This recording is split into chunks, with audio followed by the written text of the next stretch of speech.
May magkakaibang opinyon ang mga senador kaugnay sa pag-urong sa pagbasa ng Articles of Impeachment laban kay Vice President Sara Duterte na siya sanang magiging simula ng paglilitis.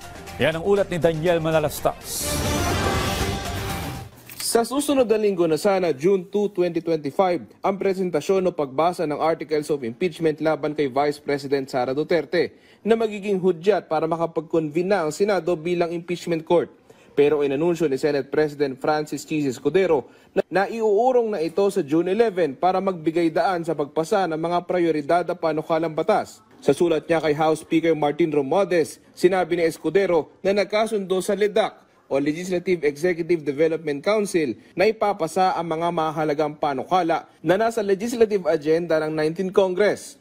Inisa-isa pa ni Escudero ang mga mahalagang panukalang yan. Sabi ni Senate President Pro Tempore Jinggoy Estrada, ang pinakamandato pa rin ng Senado ay bumuo ng mga batas para sa kapakanan ng mga Pilipino. Pero hindi ba uulanin ng kritisismo ang naging pasya ng liderato ng Senado? Hindi naman, as long as we are really bound to hear the impeachment case against Vice President Sara Duterte.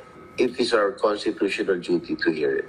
Subalit pinalaga ni Estrada ang ilang puna na baka hindi matuloy ang impeachment trial. May mga bulong na hindi na raw uusad ang impeachment case laban kay Vice President Sara Duterte. Dead on arrival daw. Kulang daw sa boto. Tapos na bago pa magsimula.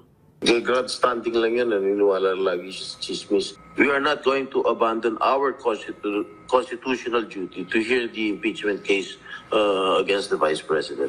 Si Senate Minority Leader Coco Pimentel planong questionin ang bagong hakbang sa impeachment sa pagbabalik sesyon kung bakit ito iniurong.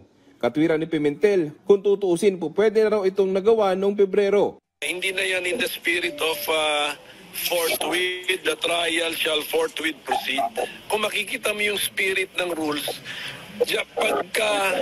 pagka nagsasabay ang impeachment at saka legislative matters, dapat ang nag-give way ang legislative matters, not the impeachment. Pero ilang senador ang umangkla sa desisyon ni Escudero. Sabi ni Senator Sherwin Gatchalian, sang-ayon siya na ilaan ang susunod na 2 linggo para tapusin ang mga bills at iba pang prioridad na panukala bago mag-convene sila bilang impeachment court. Daniel Manalastas para sa Pambansang TV sa Bagong Pilipinas.